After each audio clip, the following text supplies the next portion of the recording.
สงสัยไม้เนาะเพิ่นจะเห็นตัวจริงเลยว่าอยากให้เฮานี่มาเอาไม้ให้เพิ่นเบิ่งตัวจริงเนาะแต่ว่าสินค้าของเฮาตอนนี้มันหมดเนาะเฮาจำเป็นต้องได้รอท่ากว่าเฮาจะสั่งมาก็ได้โดนเติบเนาะเพิ่นก็เลยว่ามาเบิ่งตัวจริงก่อนว่าเป็นจังไดแล้วก็มามาทดสอบก่อนที่สั่งซื้อมาทดสอบก่อนสิสั่งซื้อเนาะเพิ่นว่าเนาะเมื่อกี้นี้เฮาทดสอบไปหันมันได้รับสัญญาณประมาณอยู่65เมตรเต็มๆเนาะแต่ว่าเท่าไหร่หันไปเท่าไหร่67 67 เมตร67เมตรแต่ว่า67เมตรแต่ว่าเฮาหันปรับลงเนาะเพราะว่าบางเทื่อมันบ่มาตรฐานเนาะกาวของเฮาเนาะเฮาก็เลยว่าตัดลงให้มันเหลืออยู่65บ่ซั่นหันประมาณอยู่60ก็ว่าได้เนาะ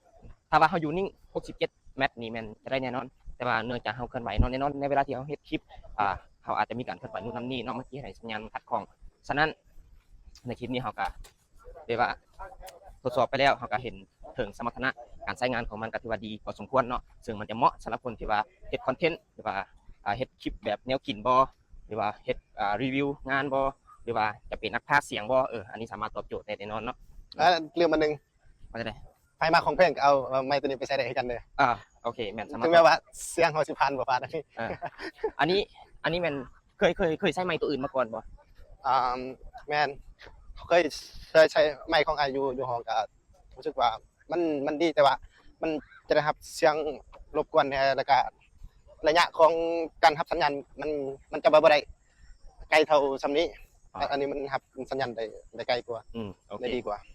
เนาะแน่นอนอยู่แล้วว่าเขาเข้าใจเรื่องการคุณภาพเนาะคุณภาพนี่มันมักจะมาตาม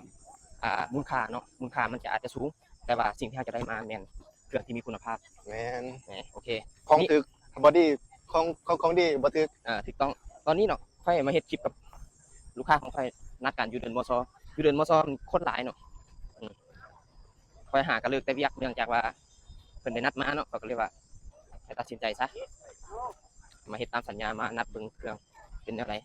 โอเคสำหรับคลิปนี้เนาะขอความขอบใจหลายๆสำหรับผู้ใดที่ว่ามักในการเฮ็ดคลิปแบบนี้แม่นกดไลค์กดแชร์กดติดตามไว้เนาะก็เป็นกำลังใจให้เฮาเฮ็ดคลิปครั้งต่อไป